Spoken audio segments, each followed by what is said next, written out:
Good morning and welcome to the last video in the 12 Days of Commsmas series. It has been my absolute pleasure to bring you some videos which should hopefully not teach you anything new if you've been in my community for a little while, but could serve as a little reminder to say this Christmas, how can you manage the communication you're likely to have, the opportunities to connect with people, how can you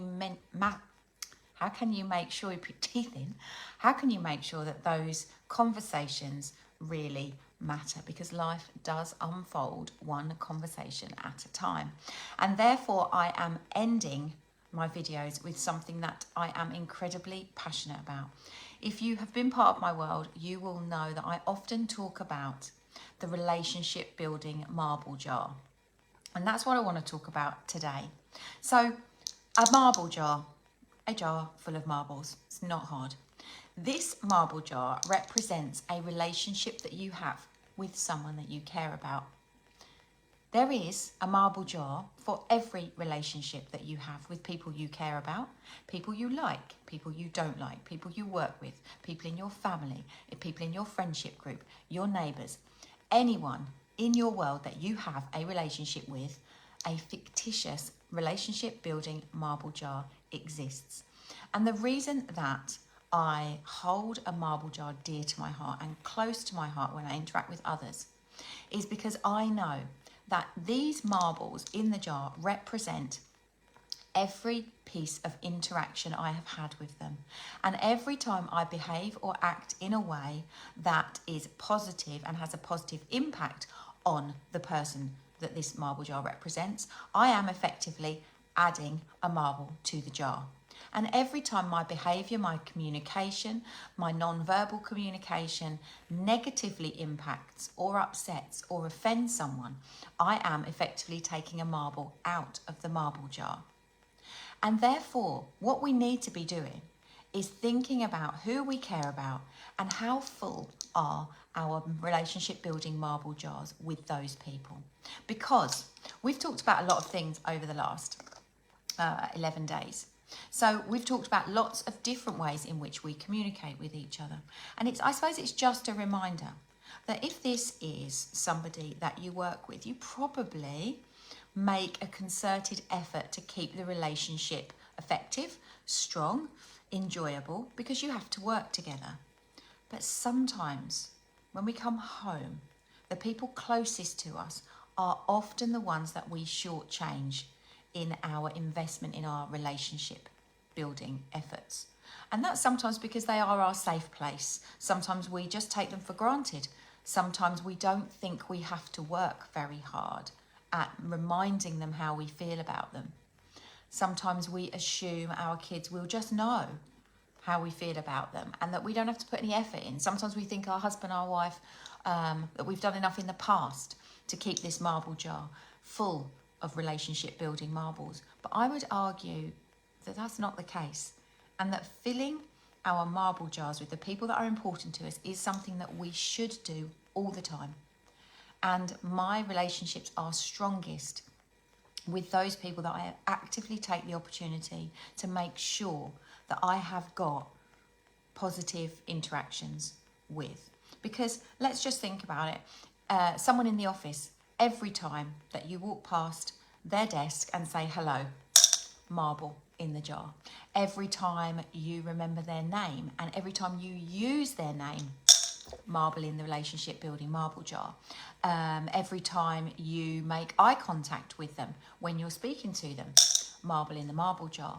Every time you listen to what you're saying, what they are saying, and don't look at your mobile phone, marble in the relationship marble jar. Every time you take your time sending them a written message that you've thought about the tone of, marble in the marble jar, and so on and so forth. It is the simplest things that create positive or negative impressions.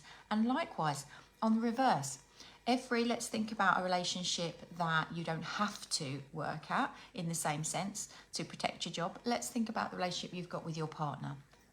You know, when they speak to you, every time that you are dismissive with your facial expressions, marble out of the jar.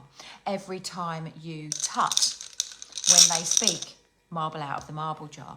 Every time you tilt your body language away from them when they speak, you're removing another marble from the marble jar. Every time your arms are crossed in a defensive impression when they speak to you, marble out of the marble jar. Every time you are short-tempered with them and you give them a curt reply because you're tired, marble out of the marble jar. They're all really simple things to do.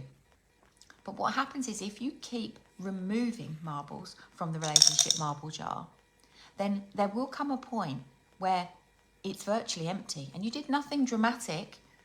It was just a lot of lack of thought and lack of care in your interactions with them.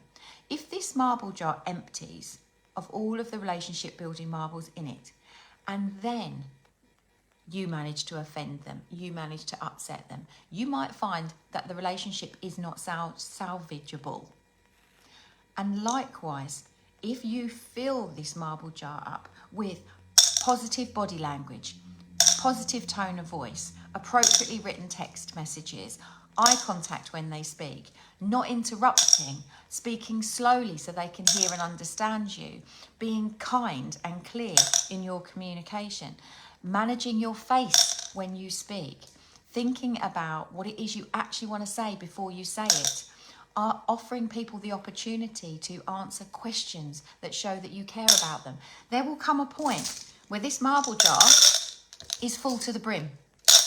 And actually, in that case, if you then manage to upset, offend, disrespect, intentionally or unintentionally, you will take some marbles out of the jar, but there will still be some left. And that means that one piece of behaviour might have lessened the marbles in the jar, but it didn't empty it. If you let this run empty and then you are disrespectful, intentionally or unintentionally, there's nowhere to go from that. And so it's remembering that each of us is fully accountable for our behaviour. Now, some people in some ways struggle in some respects. And I'm not saying that everybody has complete control over their behaviour. But what I would argue is 99% of the time, 99% of people behave in a way, challenge me if you want to, but I've yet to find this to be untrue. 99% of people, 99% of the time, treat people in a way that they believe they can get away with. Now, just let that sink in. Do you or do you not turn up to some people to meet for coffee late because you just think, oh, it's only my mum, she'll wait?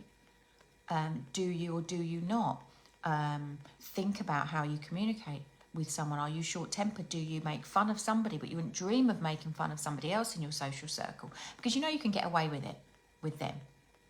You know, we are fully accountable for our behaviour, and we are fully accountable for the number of marbles in the jars that with the people that matter to us and that are missing from the jars. And so therefore, this Christmas, I would encourage you to remember all of the tiny tips that I have shared with you in these videos. Each one of them represents an opportunity, should you do it, to add a marble to your jar. Should you choose not to do it, the chances are, on a subconscious level at least, it will remove a marble from the relationship marble jar that you have with that person. I keep a little marble jar, a smaller one than this, granted, on my desk because it reminds me that actually nobody sets out to cause offence. Nobody sets out to be obnoxious. Nobody sets out to be difficult or have a bad day. But each of us in our own right has the opportunity to positively or negatively impact someone else when we communicate with them. And the tips I've shared with you over the last 12 days are little reminders that will mean the more you do them, the more positive habits you will adopt. The fuller the relationship marble jars will become, the more room you've got for unexpected error when you cause offence or cause upset, because you will never empty the jar of all the marbles unless you do something really dramatic. And therefore, your relationships that connect you and that bring you joy will remain intact. So we started with clear is kind, unclear is unkind. We end with the marble jar, two of my favourite concepts. I hope that these videos have helped you this season. I will see you in 2024. What on earth is that about? For more in the world of Conversations Unlimited. Okay, have a wonderful Christmas. I will see you on the other side. Bye for now.